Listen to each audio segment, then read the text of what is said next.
is your moment. Don't tell me how bad you want it. Prove to yourself how bad you want it. Don't let nothing stop you. Don't let nothing get in your way. Every day you wake up, every day you breathe, you should be improving yourself. You should be taking steps to reach your destiny. Don't let nothing stop you. It's your moment. It's your time. How bad do you want it? Do you want it? Go after. Let's go, let's go, let's go. It's your man Mike Bowens coming to you once again, live and direct from Unleashing the Creativity Within You. I'm up, it's early, 5 a.m., 5:30 a.m., I don't know, I'm just ready. I'm excited. But I really want to stress this message right here that I'm about to interject into you. This message is called the have and the have-nots. The haves and the have-nots. You know, Tyler Perry have the name of this show, The Have and the Have-Nots. I really don't watch the show. I just saw the title of it and it touched my spirit. And I said, man, there are many people who have, and then there's people who have not. And there's several reasons that this is a factor.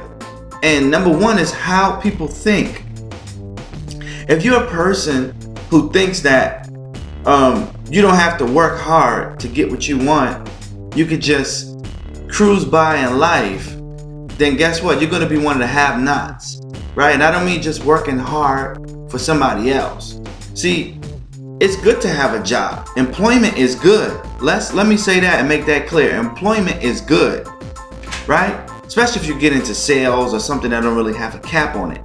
But listen, if you can just get something in employment, I don't care where you have to work, you get that employment, and if you're smart with your money, right?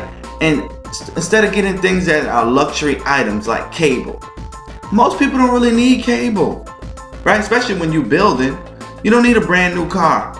You maybe get a used car, right? To get you from point A to point B. But the fact is, most people want a style. They want to show people that they made it. They want to show people that I have arrived, right? So we're buying things for people who don't even care. We're trying to impress people who don't even care. And in fact, you're buying things that's making people envious or jealous of you on the level that you're on, because you're giving them an illusion to make it seem like you have more than what you really have. But the only person who's really slowing down their progress is you. Because instead of you taking that money and reinvesting it in yourself, or reinvesting it in your business, or reinvesting it in your passion, you're putting it into somebody else's pocket. That is consumerism. You're a consumer. You're getting the money and you're blowing it quickly as possible.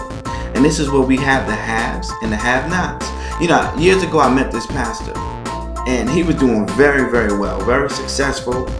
And I met him outside church business, outside doing like buying equipment, you know, things like that, a new microphone, things of that nature. I seen him. He had on Payless sneakers, you know, the ones with the strap on it. And at the time I was like, dang, you got on Payless sneakers? But he understood at that point in time something that I didn't. He understood, well, I'm gonna spend, you know, $100 or $80 on a pair of Nikes when I'm building. When I can spend $10 or $15 on these Starberries, you know, these Starberry sneakers, or whatever kind of sneakers, or Payless sneakers. Comfortable, not something that's gonna hurt your feet and give you corns and all that stuff like that.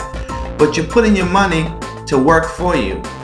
You know, it's a shame that most people who are retired have less than $5,000 in the bank. But it's simply because we are a consumer-driven society. We're constantly looking to buy. And stores and business owners, they understand this, because guess what they put by the register? You can have all your items, say you go to Walmart, or you go to a dollar store, or you go to Target, wherever. Whatever store you go to, Macy's, Bloomingdale's, you know, Saks Fifth Ave, whatever. They always have something by the register, or like some type of deal to catch the consumer's eye that you didn't see before. And that's not anywhere else in the store, but they put it right by the register. So just in case you have an inkling, just in case you're a shopper who who just said, you know, I gotta have this at the last moment. A person who doesn't plan ahead, you're gonna buy that. And guess what? It's more money coming out of your pocket. It's more money coming from your hard-earned money into somebody else's hands. That money is being transferred. So when they talk about the wealth transfer, first of all, it starts with your thinking, and it starts with your action, and it starts with your discipline. Are you putting your money into business ventures? Are you putting your money into the kingdom of God? Are you putting your money into real estate investments? Are you putting your money to something that eventually is going to pay you even without you having to work for it? My heart goes out, like I said before, when I go to certain stores, whether it's the supermarket, and you know how you have the people bag up the groceries, and more and more I'm seeing older people that should be retired, people that should be enjoying life, but maybe they have not been taught in their younger years how to save and invest. I'm not saying save to save, because really when you earn a certain amount of money, saving money is not smart just to let it sit there. I'm talking about saving money to take that and purchase real estate investments. Take that to put into your business, to push your goals and your dream forward, because God works with you. When He sends the thoughts to your mind, and it's up to you to take that and properly put it into natural action, right? Not just, you know, say it out your mouth, God's gonna do it, and then you sit there and don't do nothing, right? So more and more I'm seeing older people who should be retired still working, still at a 9 to 5, and the body don't work the same way for a lot of people, depending on how you take care of yourself. The older you get, the mind's not as sharp for a lot of people, depending on what you eat on a regular basis. But everything is connected. Now I'm gonna do a message on this too, to the foods that we eat, to how we think, to the people that we're around, to the career that you chose, to your relationship with God, how you see God. Everything is connected. You can't take one without the other. So, you know, this is when you have the haves and the have-nots. And I've been noticing as I've been studying for this, is that the middle class is being wiped out. Soon it's just going to be the haves, the richer people, and the have-nots. People basically living in poverty. See, I want to say this too. Poverty living is a choice. Maybe if you were born into it, it wasn't your choice, but it's your choice if you stay in it. Yeah, it's your choice if you stay in it. But many times you're learning from the people that raised you. You're learning from the people that you're around. And it takes courage to break away from the pack. It takes courage to do something different. It takes courage, right? And it takes a new way of thinking to say, you know, I want more than this. You know, God delights in the prosperity of His people. So if you're one of God's chosen people, then you should know you ain't going to stay like that. You may have come in like that, but you're not going to stay like that. But it all starts with your choices. And if you want something different, you got to do something different, but you got to get some new information.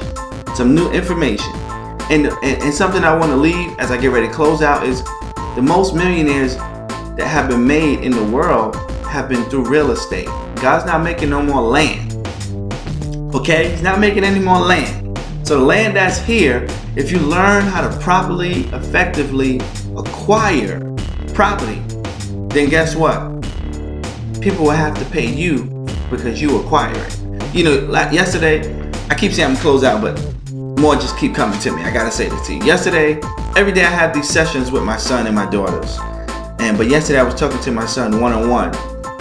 And he was asking me, how do things work, Dad? You know, how do things work? And I explained to him that when people have a house, when they own a house, it's either two ways they can have it.